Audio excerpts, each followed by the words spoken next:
साईं बाबा की ये तस्वीर सन 1903 में खींची गई थी।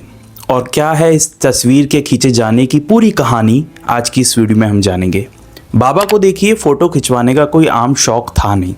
बाबा की चुनिंदा कुछ गिनती की कुछ ही तस्वीरें हैं जो बाबा ने खिंचवाई हैं और बाकी सब एआई या फिर फेक तस्वीरें हैं। लेकिन रियल तस्वीरों में से कुछ एक तस्वीरें हैं जिनके पीछे की कहानी जानकर आपको बहुत आश्चर्य होगा। जिनमें से एक ये तस्वीर है। इस तस्वीर को यंग बाबा यानी कि बाबा जब इतनी ज़्यादा एज उनके चेहरे पर नहीं दिखती थी तब की तस्वीरें हैं। और आखिर इस तस्वीर को 1903 में किस फोटोग्राफर ने खींचा? फोटोग्राफर जिन्होंने ये तस्वीर खींची थी उनका नाम था श्री काशीनाथ गोड़े जी, जो कि पूना के एक फोटोग्राफर थे। इस तस्वीर को आप ध्यान से देखिए। इस तस्वीर में बाबा अपने सीधे हाथ को अपने सीधे कान के पास रखे हुए हैं, वहीं जो इनका सीधा पैर है वो उल्टे पैर के ऊपर है। और इस तस्वीर को ये भी कहा जाता है कि ये एक सूचक है, एक मैसेज है अपने भक्तों के लिए कि अंदर की ओर यात्रा करो, बाहर की ओर मत जाओ, क्योंकि बाबा इसमें बहुत गहरे ध्यान में डूबे हुए दिखते हैं।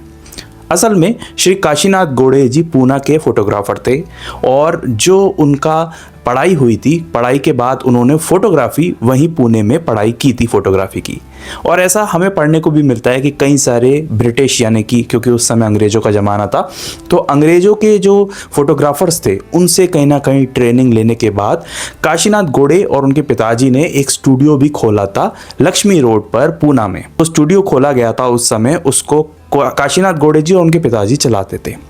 अब यहाँ पर हमें ये जानने को मिलता है कि इस तस्वीर के लिए हो सकता है कि श्री दामू अन्ना रासने जी ने परमिशन ली हो, क्योंकि इस तस्वीर की जो फर्स्ट कॉपी है वो भी दामू अन्ना रासने जी की फैमिली के पास है। तो हुआ ये, श्री दामू अन्ना रासने जी ने बाबा से तस्वीर खींचने की परमिशन ले ली। वैसे बाबा परमिशन इतनी आसानी से देते नहीं थे, क्योंकि कई सारी तस्वीर ऐसी भी हैं जो खींची गई थी बाबा की, लेकिन उसमें बाबा अदृश्य हो गए, आए नहीं। जिनमें से एक ये तस्वीर थी। इस तस्वीर के बारे में मैंने आपको पहले भी बताया है कि इस तस्वीर के आसपास सभी भक्त दिख रहे हैं लेकिन बाबा नहीं दिख रहे। तो इस तरह से अगर बाबा की इच्छा होती थी तभी कोई उनको फोटो में कैप्चर कर सकता था। न जाने कैसे श्री दामू अन्ना रासने जी को बाबा ने परमिशन दे दी और श्री काशीराम सिंपी के साथ फोटोग्राफर काशीनाथ गोड़े पूना से शिरडी आ गए, क्योंकि फ़ोटो खींचना उस ज़माने में एक बहुत बड़ी बात होती थी। एक पूरा सेटअप लगता था जहाँ पर एक पर्दा लगाया जाता था और उस पर्दे के नीचे फोटोग्राफर जाता था और फ़ोटो खींचता था, जिसके बाद एक नेगेटिव डेवलप होती थी और कुछ समय बाद फ़ोटो जनरेट होती थी। तो हुआ ये, श्री काशीनाथ गोड़े ने अपना पूरा सेटअप लगा लिया द्वारका माई में और इस तस्वीर को खींचा गया।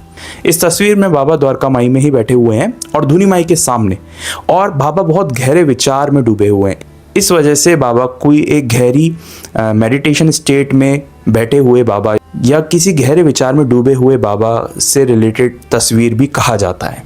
इस तस्वीर को जब ले जाया गया और इसका नेगेटिव डेवलप किया गया, जिसके बाद इसकी एक ओरिजिनल फ़ोटो बनी और इस तस्वीर की फर्स्ट कॉपी जो है वो 1903 में श्री दामू अन्ना रासने जी ने अपने पास रखी।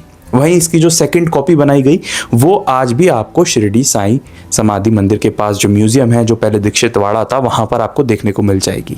तो काशीनाथ गोड़े जी का सौभाग्य था, ये हमारे पर उनका उपकार था कि बाबा की ये तस्वीर खींची गई सन 1903 में, जो आज हमारे पास कुछ उन चुनिंदा तस्वीरों में शामिल हो जाती है जो बाबा की ओरिजिनल फ़ोटोग्राफ्स अवेलेबल हैं। बाबा की ज़्यादा फ़ोटोग्राफ्स अवेलेबल नहीं है, क्योंकि बाबा को कभी भी शौक़ नहीं था किसी भी तस्वीर खींचने का। और उन फोटोग्राफर्स का बहुत बहुत शुक्रिया जिन्होंने बाबा की तस्वीरें खींची और हमारे तक पहुंचाई।